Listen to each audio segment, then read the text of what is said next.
es que aquí vemos que el presidente Noboa no tiene ni el más mínimo respeto, el mínimo respeto por la democracia. Él es un autócrata que vemos que desprecia a la voluntad popular.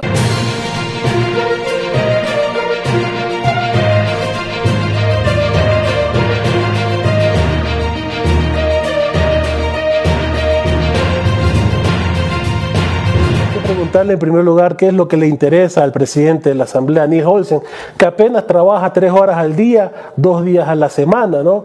Porque las sesiones no duran Nils más. Olsen trabaja 3 horas al día, dices tú. 2 días a la semana, ¿no?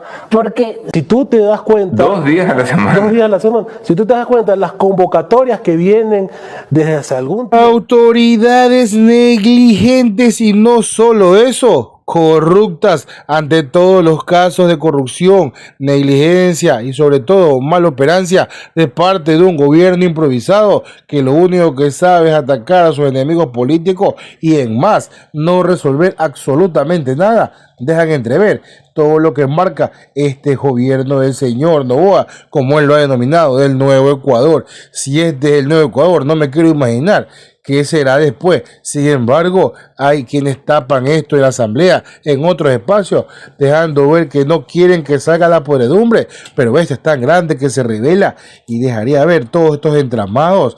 Pues sí, hasta incluso los que no están involucrados, al no saber cómo desempeñar sus funciones, eso también es un tipo de corrupción. Y eso es lo que algunos analistas afirman y dejan bien claro. Déjanos tu like, comparte este video, suscríbete a YouTube, síguenos en las redes. Hay que preguntarle en primer lugar qué es lo que le interesa al presidente de la Asamblea, Nils Olsen, que apenas trabaja 3 horas al día, 2 días a la semana, ¿no?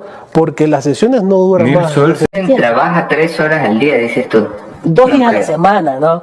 Porque si tú te das cuenta... 2 días a la semana. 2 días a la semana. Si tú te das cuenta, las convocatorias que vienen desde hace algún tiempo, a pesar del anuncio que dijo, no, ya se acabó la vagancia, todos los días... Eso te voy a decir, pero si yo recuerdo que Nils Olsen dijo que se iba a trabajar de lunes a viernes.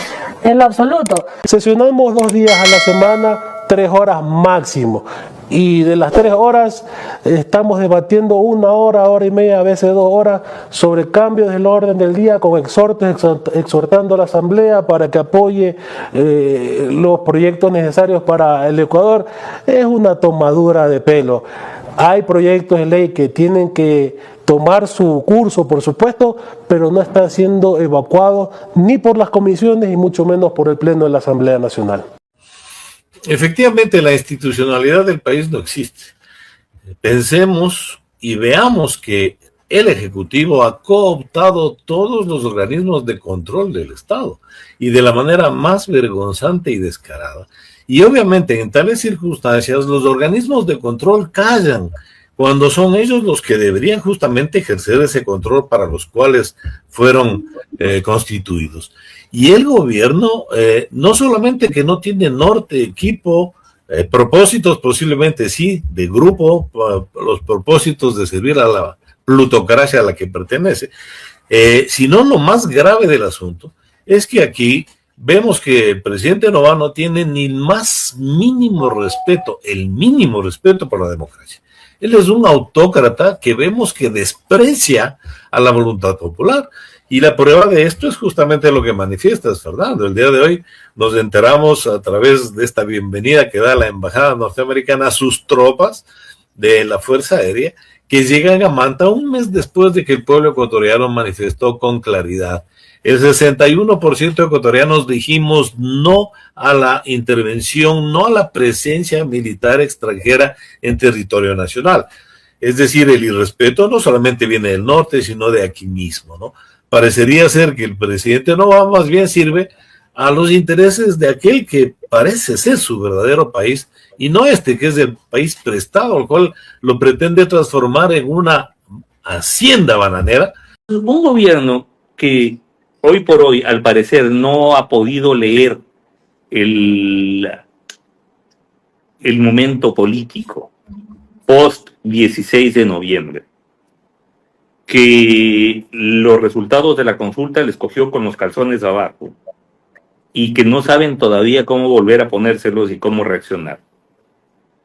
Un gobierno que no entendió que a partir de la elección de abril el escenario político cambió radicalmente, porque hasta abril se podía jugar con el fantasma del correísmo. No, es que me tienen que elegir a mí porque la otra opción es todavía peor. Ok, listo. Ya se lo eligió, se lo religió, y a partir de ahora él, me refiero al presidente, debate con el espejo, debate consigo mismo. Y el problema es que debatiendo consigo mismo está perdiendo el debate. O sea, corre solo y llega segundo.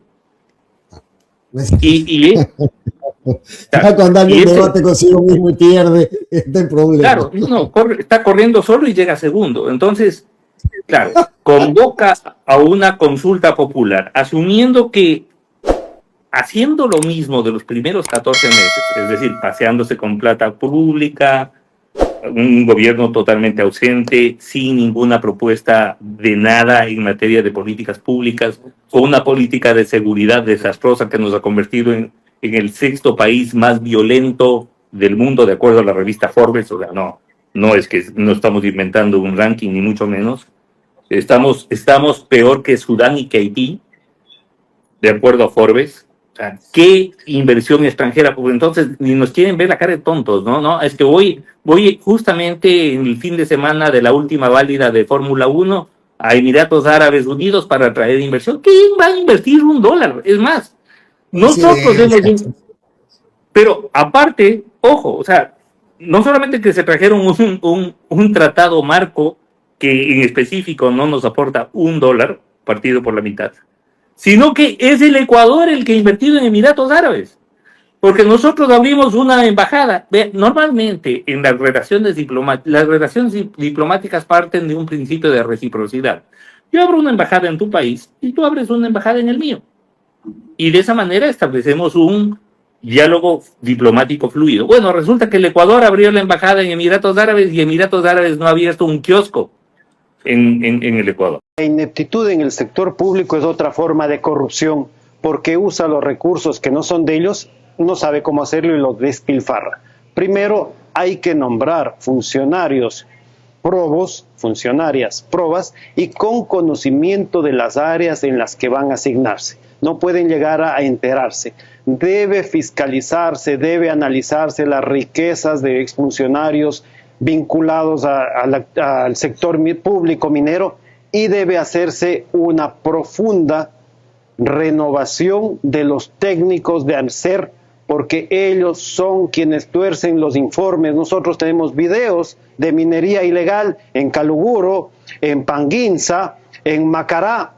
Se dan operativos donde había 80 máquinas, resulta que cuando va el operativo, tanta presión social, tanta denuncia en los medios, capturan 2 máquinas porque las otras ya han sido anticipadas por los técnicos de Arsen. Okay. Salieron nombres de todos los funcionarios que eran recomendados, ¿no? Algunos de ellos inclusive llegaron a ser ministros de Estado. Claro, y algunos de ellos reconocieron haber entregado currículums a Rubén Chávez. La famosa declaración de Bernardo Manzano diciendo: yo le entregué mi currículum a Rubén Chávez. Usted ya dijo lo que yo ya sabía, ¿no? Él fue ministro y es hermano de otra ministra de este gobierno. O sea, ahí está el nexo. La resulomanía inició con esta asamblea. Todos los días los cambios del orden del día, desperdicio de más de 1 hora para tratar cosas intrascendentes. Y hoy, que era el último día de sesiones donde se va a tratar, donde en el orden del día consta un tema importante, que fue resultado de una consulta popular, recuerda usted, del 2024, que exigía a la Asamblea que en 200 días, escúcheme bien, que en 200 días se tenía que aprobar la ley que regula la colaboración de las Fuerzas Armadas con la Policía Nacional. Eso está en el orden del día. Pero lamentablemente vamos a tratar exhortos, no sé si avancemos a llegar a esa ley, por lo menos en el primer debate. Ese proyecto de ley fue presentada por la bancada social cristiana en septiembre, 22 de septiembre del año 2024. Pero vamos a tratar un proyecto presentado por la bancada de ADN de ahora de julio del 2025. Es decir, no le paran bola al que presentó la bancada social cristiana en noviembre del 2024. Estos son los temas que el país necesita, estos son los temas trascendentales. Pero lamentablemente nos distraemos en temas que no tienen ningún tipo de significado, como el día de ayer, 3 horas de debate para exhortarnos a nosotros mismos. Yo nunca había vivido en mis 7 periodos legislativos de aprobar una resolución para exhortarnos a mí mismo. Imagínense, esa resolución tiene que notificarse a alguien. ¿Y saben a quién le tienen que notificar procedimentalmente? Al presidente de la Asamblea. Es decir, estas son las cosas que lamentablemente no ayudan a la Asamblea. Y por omisión, por dolo o hasta incluso por conveniencia, si llegase a aprobar así, dejaste que se haga un contrato millonario con plata que no es de ellos, con plata del Estado, con plata nuestra, de nuestros impuestos, con lo que nos subieron el IVA. Sí, con esa misma plata, con la que ellos se perdonaron con lo que son las empresas del presidente Noboa. Y a ti no te perdonan ni siquiera un centavo cuando te atrasas en la luz. Con esa misma capacidad es que se puede afirmar que esta gente no solamente es negligente, sino que también es corrupta. Porque qué conveniencia, ¿no? Mientras el Estado sigue perdiendo millones, el banco electoral que es el presidente ha multiplicado por 500 sus ganancias. Aquí hay algo raro, pues no. Mientras ellos aumentan sus negocios, el pueblo sigue perdiendo y muriendo en la calle, porque no hay atención, porque no hay salud y porque tampoco hay seguridad. Aquí está temprano, va a reventar y van a caer más de uno. Deja tu like, comparte el video, suscríbete a YouTube, síguenos en las redes. Nos vemos hasta la próxima.